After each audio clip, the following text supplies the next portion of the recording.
have cachet when a team wins a title. And it's funny, you can take different avenues, different programs, and have a different conversation. You could compare programs and have a different conversation on how long do you have to talk about your team's title before it just becomes part of history?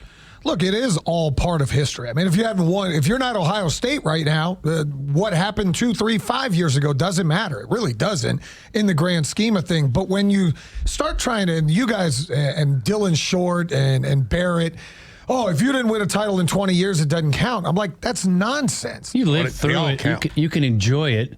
History is there. Right. But they're also, I guess the point is, for those guys, and you can correct me if I'm wrong, is it's been too long to kind of hang your laurels, is that what it is, on top of a championship from 2000. So my thing was, it was 2001. My thing was 2001. Yeah, go tell Buck and Herschel their title doesn't count.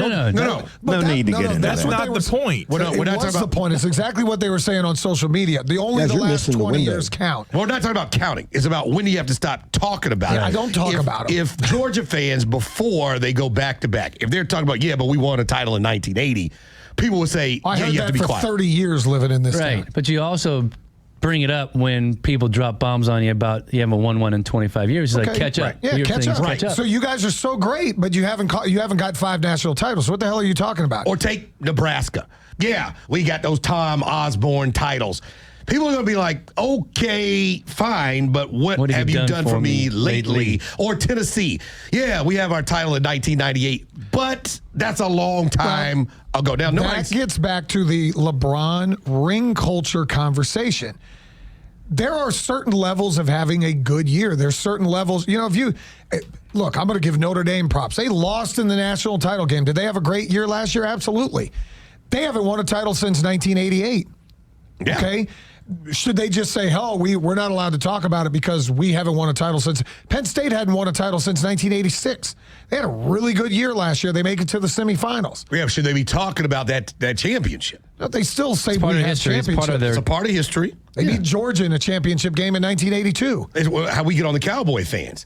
Yes, they have multiple titles. Yeah, they have been one of the blue bloods of the NFL, but it's been a long time. Right now, yeah, if you lived through Michael Irvin and you lived through Troy Aikman, sure, you can talk about those glory days and how you beat up on everybody. Right now, So how far do you go back? So that's what I'm getting to. So it's only last year? No. So how long do you go back? It's just an arbitrary number you make up. You say, 4 years ago. LSU's title in 2019.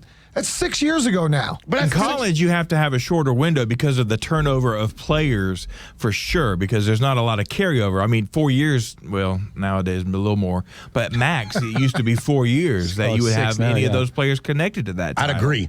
It's a little bit different for college football. Road Dog, I ask you, and I'm not being a jerk on this. How many players do you think are left from the Georgia championship teams that are actually on the roster? Are there any?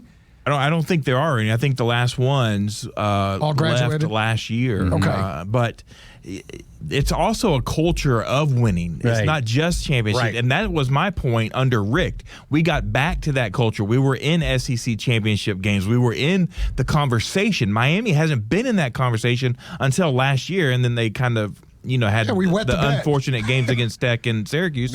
But, I mean, it's more than just winning it. It's a relevancy conversation.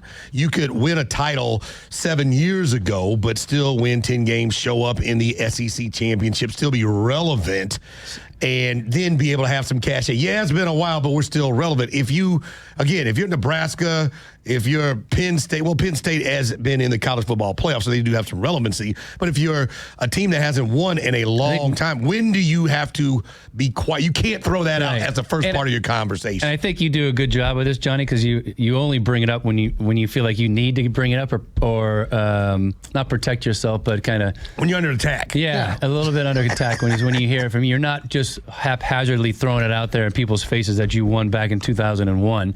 It's usually a a back and forth conversation where you have to bring up some information. And I will tell you, Miami's been mediocre as hell for 20 years. We hired dum-dums as head coaches. They got very cheap as a program. They just reinvested under Mario Cristobal. That's when they said, hey, we're going to invest in the program. And now all of a sudden they went from 5 to 7 to 10 wins. And they're a team that's probably going to be one of the favorites to win the ACC this year. And I think Georgia Tech is another one. You can look at this type of situation and feel the same way. Not unlike what you just said. Coaching hires did not work out for a minute. You feel like Brent Key's got you to that point now where they're climbing back to where you'd like them to be in 4, 5, 7, again, creeping up on 9, 10, 11 wins. Every program has gone through this. Every program has down years. I get on Alabama fans, and look, they're spoiled. They deserve it. They've won all these championships. They had about a 40-year stretch where outside of Gene Stallings, they were a pretty average football team. From the time that Bear Bryant retired, Gene Stallings had the championship in 1992. And outside of that, they had a lot of really lean years with Dennis Franchione and Mike Shula. They hired Mike Price, who got fired for using the company card at a strip club. Like, there were lean years. Nebraska was great for 50 years. Right.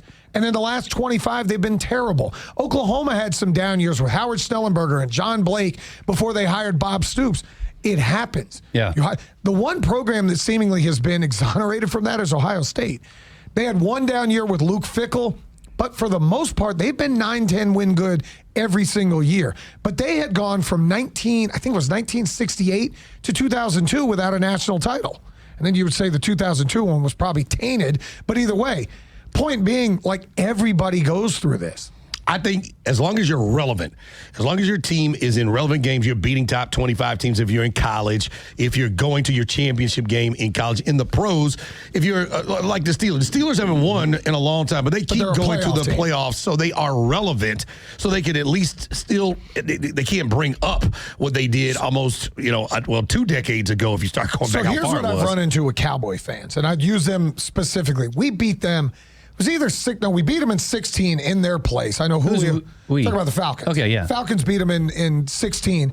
Then we played them in maybe 17 back here. It's a game Adrian Claiborne had 6 sacks in the game, and we demolished them. Walking out of the Georgia Dome, it may have been, no, it was the Georgia Dome still. Yep. There's Cowboy fans in their Super Bowl jackets, till you get these, literally right after the game, telling us until you get these, shut the hell up. And Falcon fans were like, dude, we just beat the brakes off of y'all. That happened to me. I went out to Dallas the year before Dak and Zeke showed up. Falcons took over their stadium. So I don't want to hear about when you talk about missing seat. The Falcons took over that building, and it was the year before Dak and those guys showed up. And we came out, we were talking a little trash, and a guy, it was a young guy.